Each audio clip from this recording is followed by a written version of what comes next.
Komunikasi verbal. Ketika kita melakukan proses komunikasi, seringkali kita membuat itu menjadi sebuah definisi dari kata berbicara.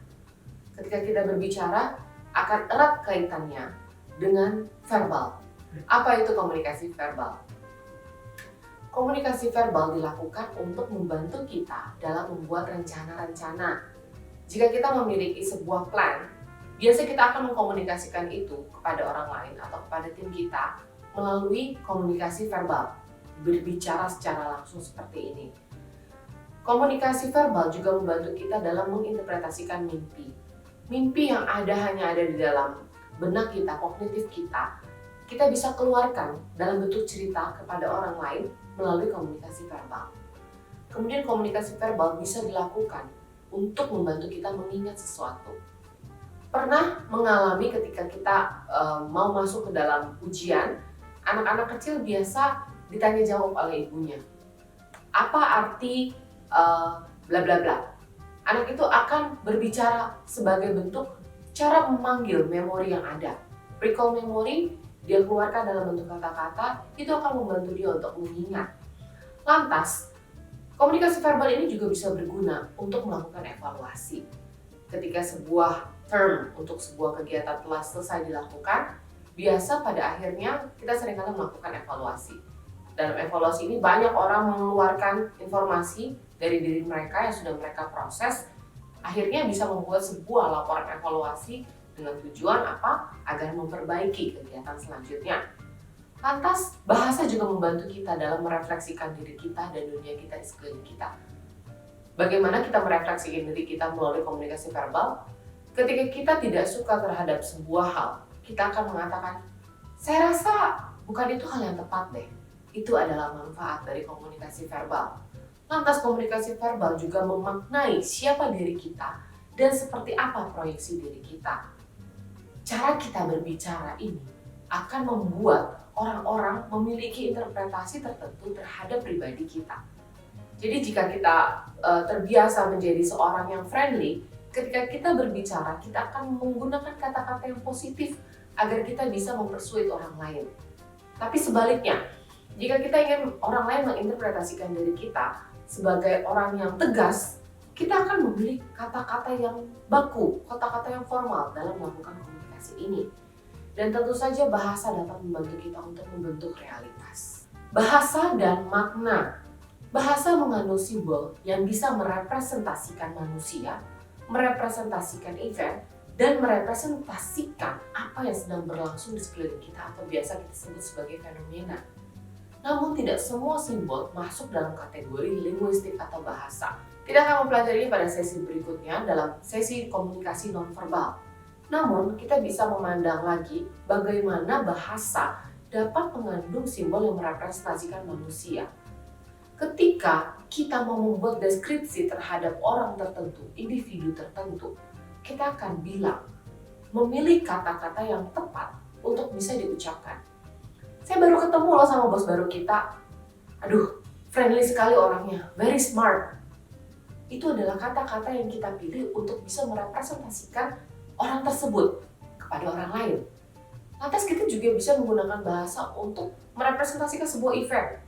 Misalnya, ketika kita sedang menjalankan sebuah acara konser, setelah kita berhasil menyelenggarakannya, kita melihat feedback dari audiens. Di sana audiens akan menuliskan feedbacknya. Wah, acaranya hype banget, acaranya keren banget, acaranya such a work. Itu merupakan bahasa yang dipilih oleh audiens Anda untuk bisa merepresentasikan hasil karya Anda dalam bentuk event. Dan bahasa juga dapat merepresentasikan apa yang sedang berlangsung di sekeliling kita. Misalnya, kita bisa berbicara bahwa setelah Pilpres dan Pileg yang sudah berlangsung 21 April kemarin, situasi politik Indonesia memanas. Kata memanas dipilih untuk bisa merepresentasikan fenomena yang sedang terjadi di dalam dunia sekeliling kita ini. Ada 3 fitur dalam bahasa yang akan kita pelajari.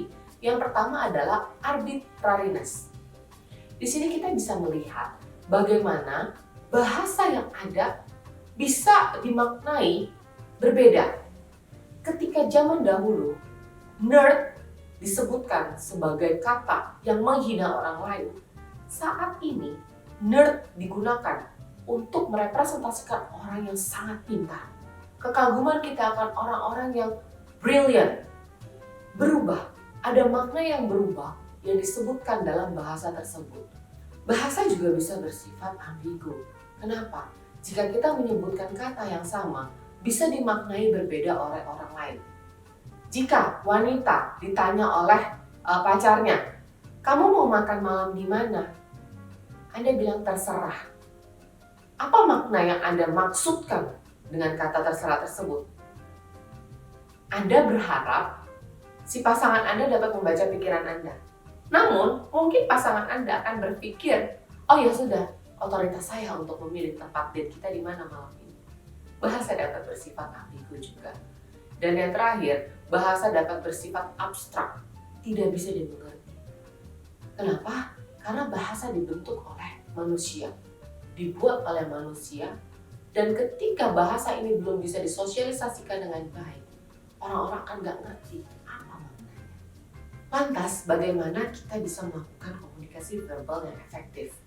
Syarat pertama adalah kita harus terlibat dalam person-centered communication. Apa itu?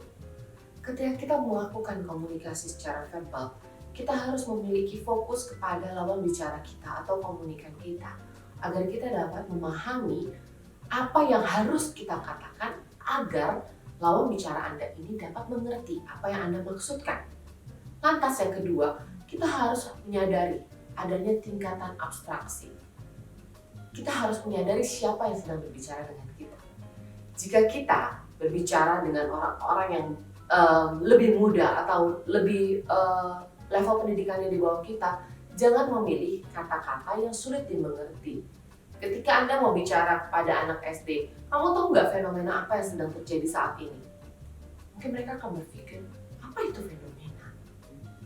Mungkin kita bisa ganti terms-nya menjadi, "Hari ini apa yang terjadi ya di sekolah kamu?" Itu akan menjadi sebuah cara yang lebih membuat komunikasi verbal ini lebih efektif. Dan yang ketiga, kita harus memenuhi syarat bahasa, di mana ada evaluasi statis di dalamnya dan bagaimana kita mengindekskan bahasa tersebut. Bersama saya Stella Stefani, sampai berjumpa dalam modul-modul berikutnya.